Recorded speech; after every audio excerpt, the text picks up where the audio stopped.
once that was clarified, I think for our parents, our students, our small group leaders, this is our goal. For every kid to know and understand that they matter to God, right? For them to have bracelets that they carry into school that say YM2G or all those different things that are expressions after a message, right? That's the stuff, that's a tool.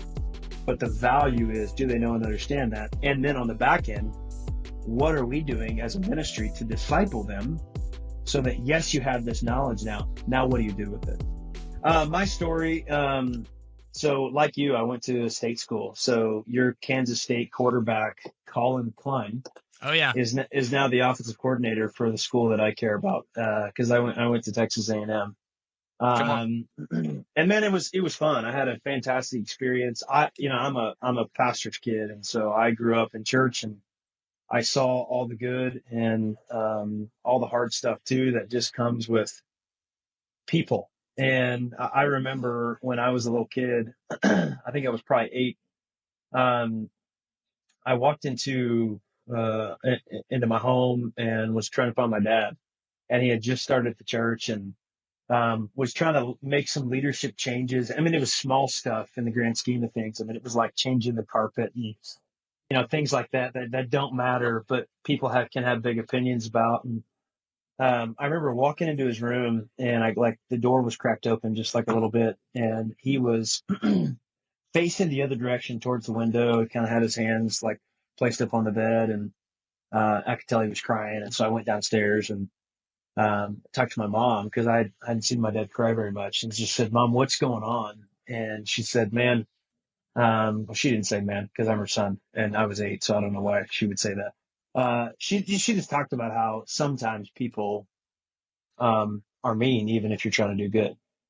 And as much as that means to me now as an adult who's in that same boat, and most people are fantastic, it definitely marked me as a kid where I was like, dude, I love my parents. Why are you guys being unfair? And it definitely shaped, I think, through college, this desire of, I love Jesus, but I don't know if I want to be involved in that. And then my junior year at A&M, I was taking an accounting class. It was a Tuesday night test, and I'd studied for days is what it felt like. And I looked around the room and saw, 5 or 6 people that I was in community with, and realized like, all right, they're going to KPMG, they're going to Deloitte, they're going to Ernst and Young. And I looked down at my piece of paper and was like, what am I going to do? And my first thought was, sure as heck not this. yeah, Number one, because God did not gift me to do it. I got by that class by the skin of my teeth. And number two, because I knew where my passions really lied. yeah. And it was with the local church. And I turned my test in, and I walked across the street to the basketball gym. And Tuesday night, there was this big college ministry. And it was like with every step I took away from that testing center to the basketball gym, it was like releasing what I told God I wasn't going to do, and then walking into what he was going to have me do instead. And I sat on the back row, and somebody was teaching there that night. I don't remember what the message was about. I don't remember what songs we sang, but I just had this moment with God where I was like, okay, I'll do it. And I knew, because of my upbringing, what that would mean. But it's one thing knowing something and another thing to actually experience it. So now it's the experience part. And I would say almost all of it has been nothing but good and growth and fun and fulfillment and purpose, and all the other stuff. It's just being a human being. Yeah. So talk to me a little bit how you went from kind of sitting there at the college ministry to, getting into your first ministry vocational role. Bridge that gap Yeah. a little bit. So I ended up after A&M, I was trying to find something. Okay, what do I do? Right. Everybody that I'm around is going to go and work at whatever, accounting, finance, go be a teacher. You've got your next step figured out because that's what you went to college for. So for me, I ended up at a church called Christ Church the Valley in Phoenix, Arizona, which I think you have ties to as well. Oh yeah. They were doing this program where you could come and work there for a year, and also earn credit towards a master's degree. And so I didn't want to go sit in school for 4 more years. I needed to do something. I get restless if I'm sitting still for too long. So if I get fidgety during this podcast, that's why. Something tells me But Dustin Tappan might be cut from the same cloth. yeah, a You give little me some bit. DTAP vibes. I like Tappan. Tappan's a good dude. It would have been fun to work with him. And Legend. um, yeah, he's a good guy, man. He's faithful, and smart, really smart. Um, so anyway, I went there, and what I would say is I got my call to ministry when I was in college.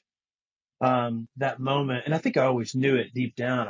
But I tried to suppress it. Like I remember, I just tried to pay attention to the passions of my heart. Like I'd be sitting in the library at A&M studying accounting, and I'd be listening to the apologetics stuff and in my headphones. So it's like I'm doing this with my Yeah. handiwork is this, but what really occupies my heart and my mind is that stuff. And so I just finally started paying attention to that. So I'd say I got a call to ministry, but then I had some clarifying help on where do you start in ministry. And honestly, I started in youth ministry reluctantly. I and I guess even today, like truthfully, I don't feel like I fit in whatever the mold of a youth pastor is. I generally I feel more comfortable around adults, even from a teaching perspective, and then also from I guess a leadership perspective. But what I realized, man, is um, this right now is an opportunity to give the next generation um, what I wish I had. And that is not a slight against any youth pastor or youth leader at all. Um, because the program is one thing, right? But the development of a call and a promise on your life is another. Yeah. And so I think for me, man, like that's what I think we've tried to shift our student ministry towards is, are we going to have a good program? Yep, we're going to have a good program. And we're going to work really hard at it and try to be really smart. But do you exist to make disciples in Matthew 28, but also and what Paul writes to Timothy in where you're a church? I think it's First Timothy chapter 4, where Paul talks to Timothy and he says, devote yourself to the public reading of Scripture and to teaching. Right? Don't neglect the gift that's been laid upon you by the elders. So he's saying, hey, you're a young person. You've got this gift. People are believing in you. Now go show up in that. And there's this statement at the end where he talks about that all may see your progress. And man, I think that's really cool where sometimes there's like this generational divide in church, right? Where it's like the old regime versus the new regime and the generational gap. But man, where I think it's magnificent, and honestly, I think it's one of the reasons why our youth ministry is successful is it's all about whether it be a boomer cheering on a millennial or a millennial cheering on a high school kid cheering on a junior high. We are always, always, always trying to give people as many opportunities as possible to step into their calling, and then everyone else getting to fulfill the words of Paul and seeing their progress. So, Yeah. Would you kind of articulate that as your vision right now? You're at Compass Church, and I would love to kind of you just give a quick overview for anybody that's not familiar with your church. yep. But tell us a little bit, flesh that out more, like the vision that you feel like God and the calling, like you're just explaining, not just maybe for you personally, but really for you and for your youth ministry. Kind of unpack that a little bit. What's that like for you guys at Compass right now? Yeah. So, Compass Church is in the Dallas Fort Worth area. We've got 4 physical locations. We're trying to expand our online stuff, and I'm still trying to figure out how to do that well. What a bear. As What a I think beast. everybody is too. And it's, for me, it's not as like oh no, I have to do this. It just feels like an untapped frontier that we're trying to figure out how to do effectively. You can load up anything on YouTube. Great. But how is it as effective as what we do in person? And that's what we're trying to figure out. So anyway, or what is the purpose of it? But yeah, man, our youth ministry is centered on one phrase. You matter to God. So Mm. we've got this we've studentified it, I guess is the best way to say it. So YM2G, if you show up at any of our youth ministry environments, you're going to see YM2G printed on t-shirts. All your volunteers are going to show up wearing YM2G. It's going to be in just about every sermon, every small group discussion, every conference we do, every camp we go to. We want every student in Dallas Fort Worth to know and understand that they matter to God. And once they recognize that they matter to God, that He also has a plan for their life, and that it's a good plan, a plan with purpose, that He's put a call in their life, that they can do something to make a big difference in their schools and their family, on their sports teams and theater, wherever. That doesn't have to start when they're 25 or 30 or 50 or whatever. It can start now. And so it's just been amazing, man, to see, honestly, once we put a stake in the ground and said, we're going to be the You Matter to God church, um, it just clarified everything. Because for our team, it's really simple. When we make decisions, there's one question. Does it help kids understand that they matter to God? For the ones that are a part of our church, it's reminding them, right? And I think that's a biblical value. Sometimes we need reminder as Christ followers. And then as new people come in evangelization, um, have they been given opportunities to know and understand that they matter to God? Have we clearly articulated what that means? So it's been pretty amazing. We've been, I would say, doing this for the better part of 2 years. And once that was clarified, I think for our parents, our students, our small group leaders, this is our goal, for every kid to know and understand that they matter to God, right? For them to have bracelets that they carry into school that say YM2G, or all those different things that are expressions after a message, right? That's the stuff, that's a tool.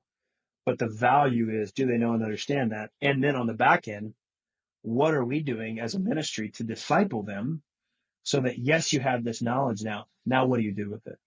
And that's the kind of piece I think that we have some room to grow in, that we're trying to figure out. Now we got all these kids that believe they matter to God, which is fantastic.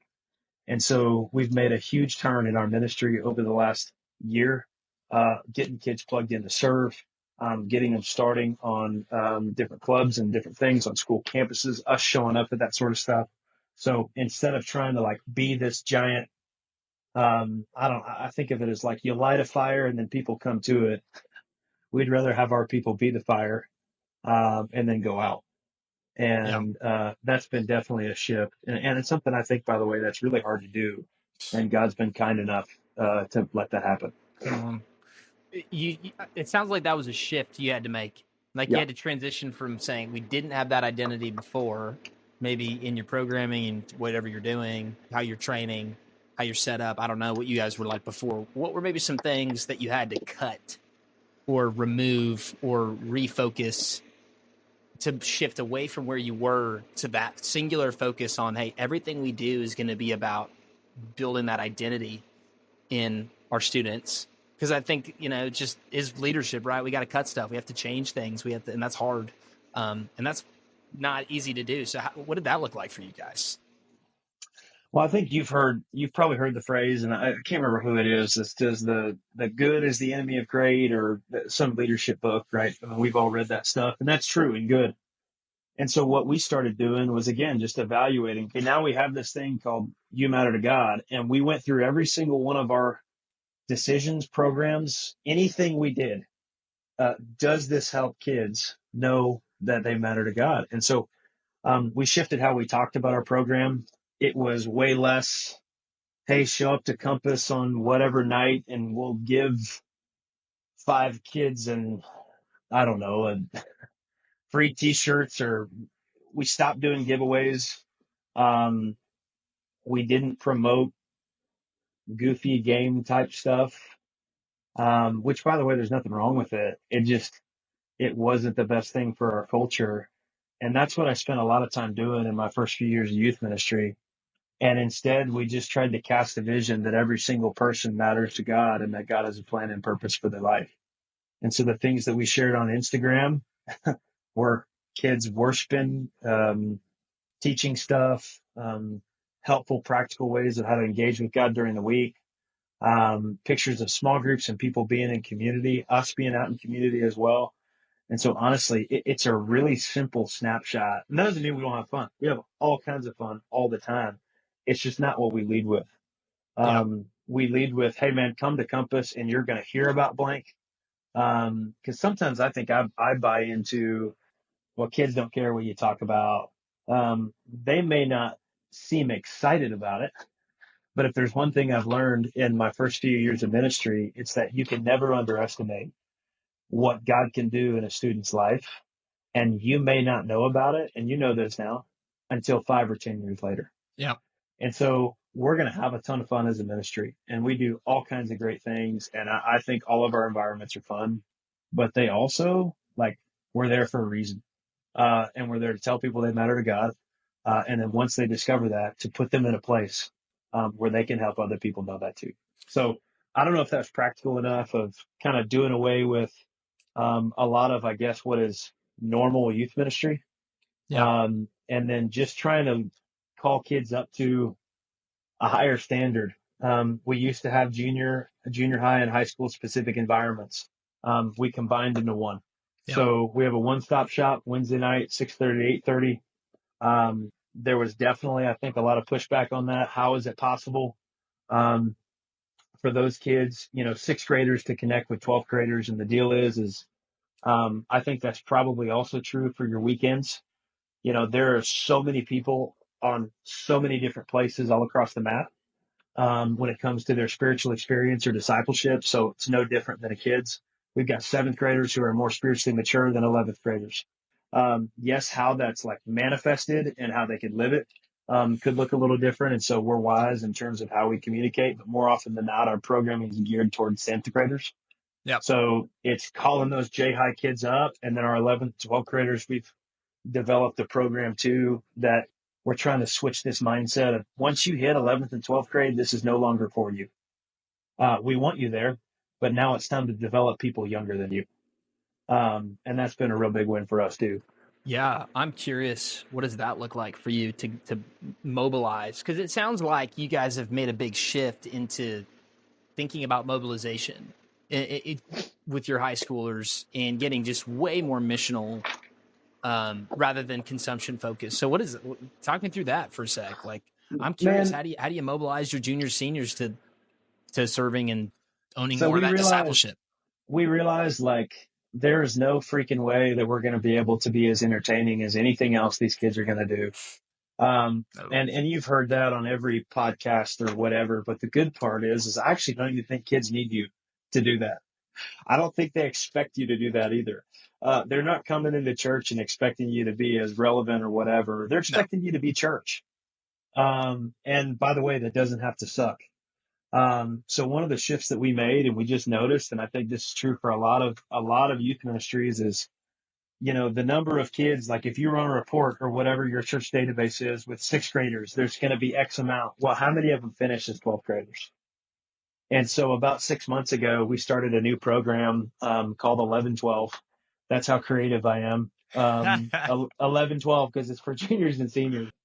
And the Guys, the goal, Lord gave me the name yeah, in the I whiteboard. create. 1112. Well, and that's what everybody kept coming up with That's these it. like youth ministries in the 90s or whatever.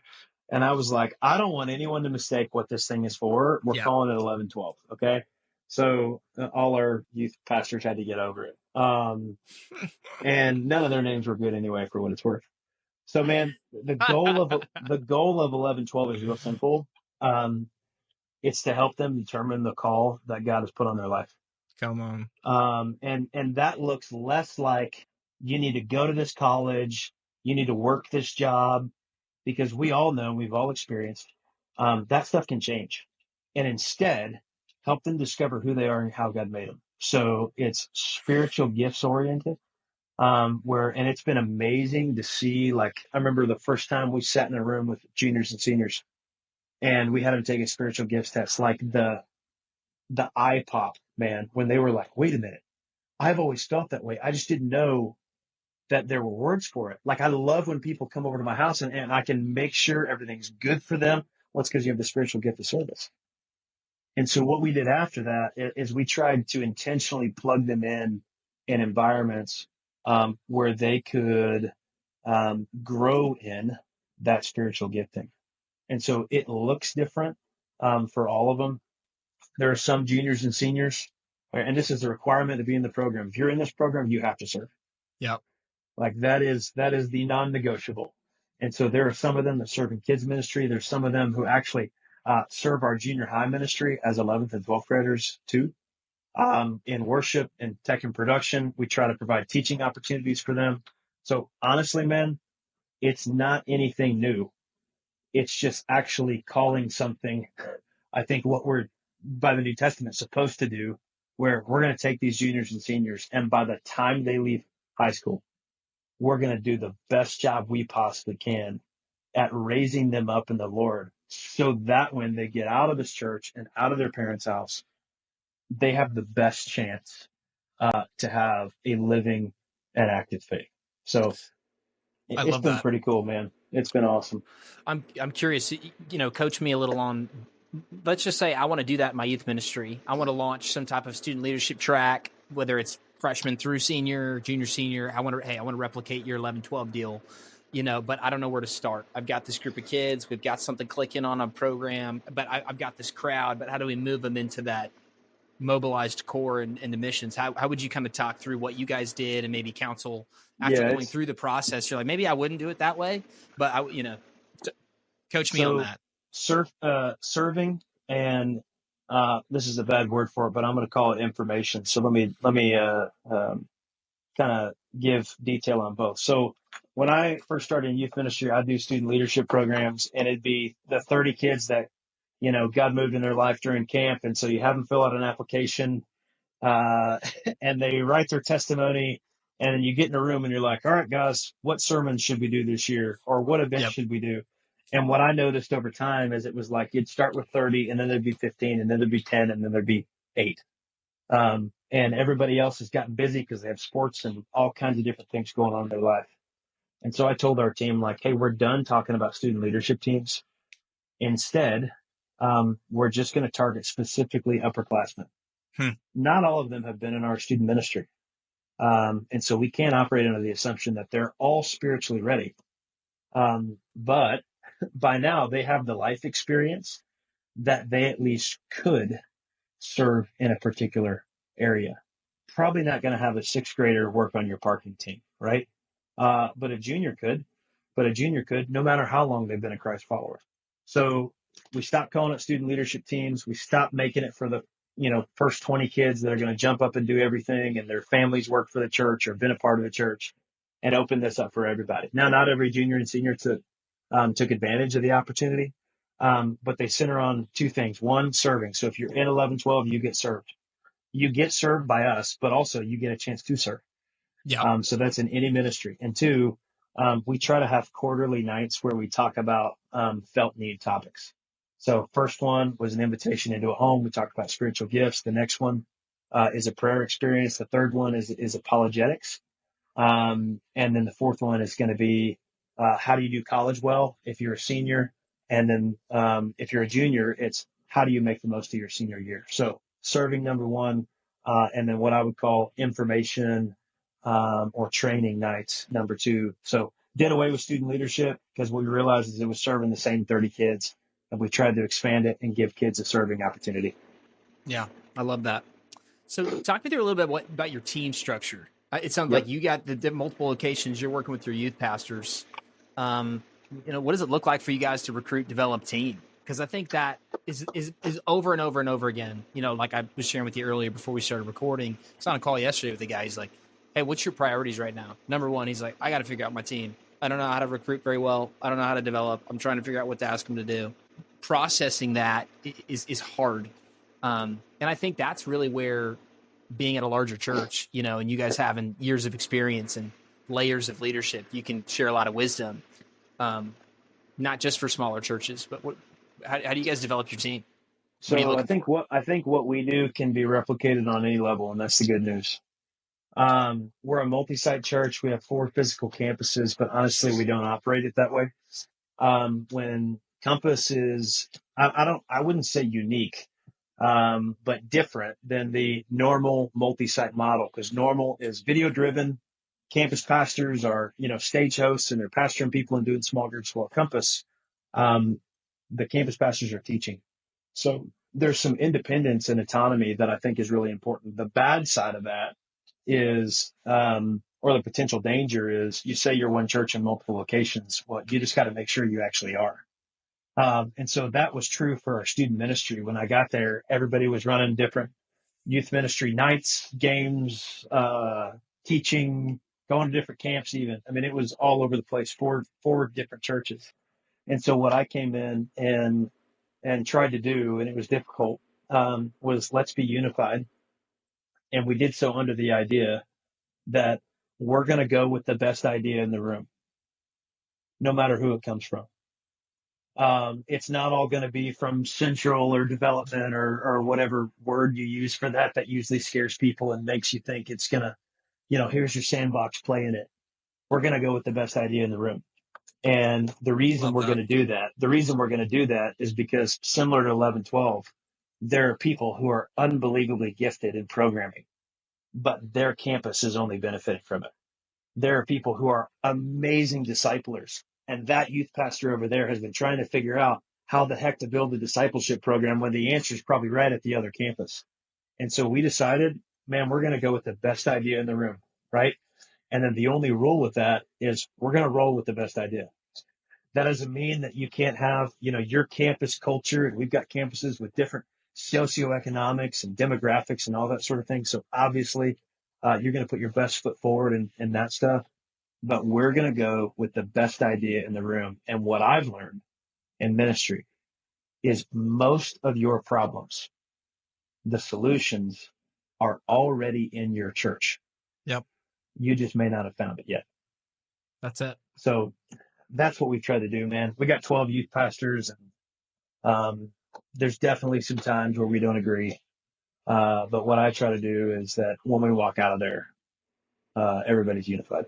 Yeah. How do you do that? How does it look like leading a team of 12 and keeping everybody rowing in the same direction? Maybe some practicals, because I think not only does that apply for a team of 12 staff, maybe more likely, probably a lot more youth pastors listening that have 12 volunteers. And you're like, I think the same principles apply. So, well, I think that I learned a phrase from a guy named Scott Rubin, who was my boss at a church in California, and then built the youth ministry at Willow Creek. He's coming on our podcast soon. He's on my list. You can tell him I said hi. I will. Yes, sir. He built the youth ministry at Willow Creek, and I learned this by watching him. It actually wasn't ever something he directly said, "Hey, use this phrase, Landon." He did it on me, and then I realized his ninja, right? Just the question of, "Hey, how can I help you?" And you don't say that like an arrogant jerk or to be manipulative, because you actually mean it, right? And just to give you an example, if you've got a staff member who 11 people are running in one direction and they're the one that's not, the reality is everybody in the room could be experiencing them as defiant or, independent to a fault. The truth is they probably feel alone. They're probably misheard. They probably are feeling like they're undervalued too. It's the reason why they're doing that. And so being able to be brave enough and bold enough, and this is what's hard for people, is to be confrontational, but also graceful. And that question of, hey, how can I help me understand how to help you? I think is really disarming, and it's been incredibly useful for me, because and even if you have a small group leader and they are passionate, about talking to kids, about how to honor their parents. Let's just use that example. But honestly, you've experienced them as maybe communicating to kids in a way that isn't necessarily going to translate about that. Yeah. And that question of how can I help could lead to a conversation when you realize the reason they're so passionate about it is because they never had a parent that was worth honoring. And now they want to be that parent for their kids, and they want as many students in the youth ministry to understand that too. So a lot of times you learn something about people's personalities. All 12 of our student staff, man, they are so stinking different. And so my approach to them, it is not uniform. Now, it's uniform in the sense that they know I'm going to confront them. And I'm not doing that with a heavy hand. I'm going to be honest. And I'm always going to ask them, like, hey, I noticed in that meeting, you seemed like you were on a different planet than anybody else. And you know I care about you. You know I love you. So what's going on and how can I help you? And generally from that point, you can have a productive conversation and get everybody back on the same page. Yeah. Yeah. I think that's really wise. I mean, just being direct, but leading with the relationship. And I think that's why, it's kind of in the name of the podcast, like the coaching aspect. Like learning that those skill sets of inquiry based coaching is this leadership style of saying, man, a lot of times, just like you said, like your church, you have all the resources in there. A lot of times people know the right answer to their problems, but they just need to be extracted out because they're not thinking in the right way because they're stuck in this little corner over here. Whether that's somebody on your team or a volunteer on your team. um, so I think that's a huge, um, skill set to learn and inspiring to see. Well, How you're like, you just got to call it out sometimes. You just got to be it, forward. And and just to use that you talked about how coaching, the best coaches I've ever had did two things. One, they coached me hard. And two, I always knew where I stood. yeah, And sometimes, honestly, I think ministry, we suck at that because we want to be nice and kind. And I think that is great. We should be. Christian jerks are the worst. Okay. They are the worst. And I think sometimes megachurches uh, get a bad rap for that and sometimes deservedly. Simultaneously, though, like we have a high calling, man. We really do. And it's for every single one of us. And so I want to do the best that I possibly can. I remember my parents sharing Colossians 3:23 with me when I was a kid. Whatever you do, work at it with all your heart is working for the Lord, not for men. And so the best coaches I've ever had in my life were going to push me. But at the end of the day, I knew where I stood, that yep, they cared about me, that they believed in me, that they wanted the best in me. Sometimes I think in an effort to not ruffle any feathers, we let things that are frustrating us as leaders boil up over time. And honestly, man, I don't think I've ever seen that end well. no, Like if you wait 6 months to have a conversation you should have had a year ago, it's not going to go well. Whether it be with a volunteer or be with a staff member or heck, even your spouse. I mean, right? So that's one thing that I've seen modeled really well. I've been blessed enough to watch leaders do that, and now I try to lead that way as well. yeah. Well, that's inspiring and super necessary. Um, just with our last few minutes here, just wanted to shift gears a little bit and talk a little bit about just some things that you're seeing with culture and with students and things that feedback you're getting from your team and from your group leaders, whatever that looks like for you. Um, what do you feel like are a couple things that are like you have to hit this if you're a youth pastor today? Like we can't miss this in whether it's a cultural moment or something that we're seeing in this generation of students that we're working with right now. What are you seeing right now that you're like, man, Mm. we've got to address this and we've got to be aware of it and not shy away? Well, a lot of it's what we've talked about.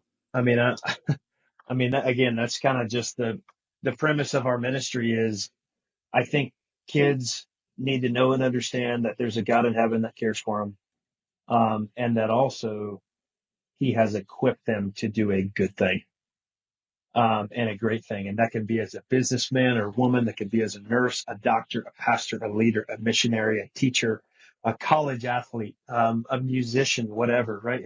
All the stats that I read talk about a generation that's driven by career, driven by knowledge, and driven by finance. And I think sometimes churches go, "Oh man, what do we do with that?" Well, man, look at the disciples, right? Most of them had day jobs. And so let's try to help them be the best they can at their day job. And then also have them be phenomenal people who love Jesus and who've given their life for him. And that sort of ripple effect that can happen, man. 15, 20 years from now, when those people, when those students who are in our ministry walk into a boardroom, walk into a playground, a PTA room, whatever, I mean, you can see it, right? Your youth ministry right now could lead to ripple effects in 20 years because of the belief that you have in these kids today. Come on. And that's the reason why I talked about being a reluctant student pastor. That's the reason why I'm doing it, is because I think that's the best way to impact the future. So that's one thing. And I think some other stuff too is we can't be afraid to talk about hard stuff. I think that gender is a big issue. We're doing a parent event this Sunday about gender, and I have no idea how it's going to go. We're talking about it the following Wednesday. This year, we've talked about anxiety and depression. We will talk about suicide.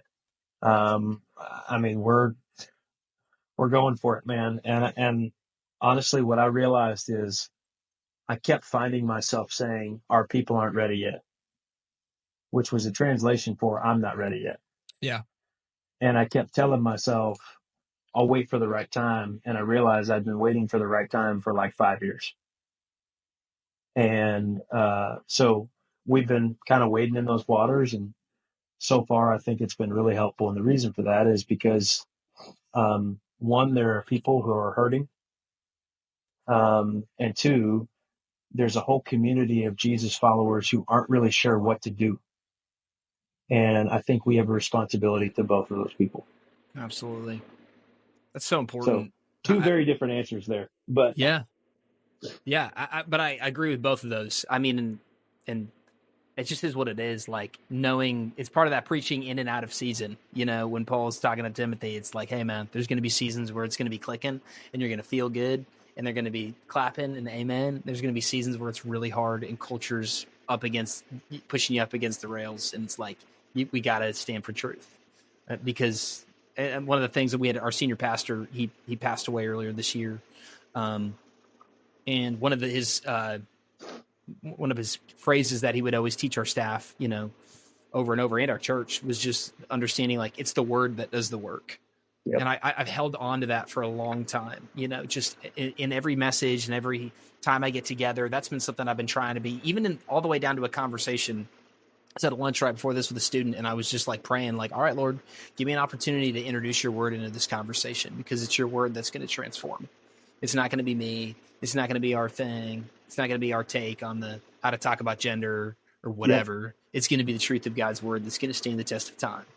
Um, and man, I couldn't agree more with what you're saying. Just about like the roots and the foundation we build now of what that's going to look like to mobilize students for the rest of their lives. Like this is the season, you know, whether it's middle school, high school, college, all those are just building blocks into seeing. And you know, and if you've been in ministry for more than a year or two, you start to get those stories that come back. And I'm sure that if we had more time, I'd love to hear some more of those. I'm sure you've got some of those of kids that Yep. that's one of my greatest joys has been listening to the stories of some of our kids who now are graduating college and are in their professional career and starting to have their own kids that were in our ministry when we first started, who are still faithful, who maybe built a little foundation, got a taste, and then just God multiplied that.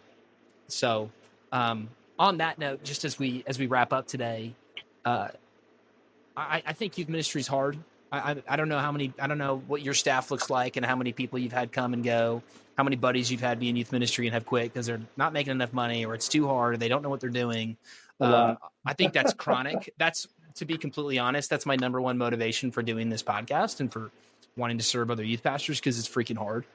Um, what would be some words of encouragement that you would have for any people that are at that staff level or are wrestling and praying with their calling and are like, man, I don't know if I should stay in this. How would you just encourage anybody listening to this today in their calling and ministry of serving the next generation? I think sometimes even good things can lead us to discouragement. I'll speak from just transparently. I remember when I was first starting in youth ministry, I'd listen to these podcasts and like it was like good stuff, right? From people who are smart and God's gifted. And then I'd be like, oh man, I could never do that. Yeah. Well, they don't know my church. They don't know my situation. And I had to come to this really sobering realization of like, they may not, but God does. And he put you there, man. And so I think that two things are really helpful. One, God knows your heart. And if you are doing the best you possibly can to make disciples, to be faithful to the people that he's put you in your life, to put in your life, then you're doing your job. No matter how many kids are coming to your youth ministry, no matter how many volunteers see your vision or actually believe and understand your vision. Because, man, I've had seasons in youth ministry where things were blowing up in a good way and everything was great. And I've had seasons in our youth ministry when it was really hard. And I did not understand why the outcomes or, um, the Wednesday night, Sunday night, whatever, wasn't going the way we thought. And I had somebody ask me a really great question of like, hey, do you feel like you were more faithful or less faithful in either of those seasons? And I was like, I mean, I guess I just was doing my best the whole time. And they said, then let that be enough. Hmm. And what I realized is that I'd never done that, right? My heart was so fragile on the ups and downs of ministry. And I realized that that was a terrible way to live. So that's the first thing. And the second thing is, I think we need to remember that this is supposed to be fun. You know, there's a reason you got into this, and it's not because of the money, right? Or the glamour or whatever. There's a reason you got into this. And my guess is somewhere closely tied to that. There was a moment when you were having an absolute blast. And I think we have a heavenly father, and a heavenly father, just like I do with my kids, I want to see them having fun. And I realized that was what I was really bad at, is I was so focused on everything being good and everything being perfect and lining up all this stuff that I'd had 5 years of youth ministry go by, and I'd missed out on so many great moments and so much fun. And so, man, I just think it's understanding our job is faithfulness and not outcomes. And also, um, realizing this is fun, man. Yeah, it's weighty, and yeah, it's important, and yeah, it's hard, but God's a good God too. And a good father, wants his kids to have joy. Amen. That's huge. Well, Landon, thanks so much for your time today, dude. It's an encouragement to me. Fun taking a little peek under the hood, what you guys are doing, and your emphasis and equipping students and mobilizing them, and just how you guys have shifted some. If there's anybody listening to this wanting to get a hold of you, what's a way they could do that? If they want to Yeah, reach just out, maybe kind of connect a little we more. have ridiculously long emails at my church. I've been asking them to shorten it for 2 years. So it's Landonsherman at mycompasschurch.com, or just look me up on Instagram and DM me. We're not the best, but I have confidence that we're doing some really good stuff.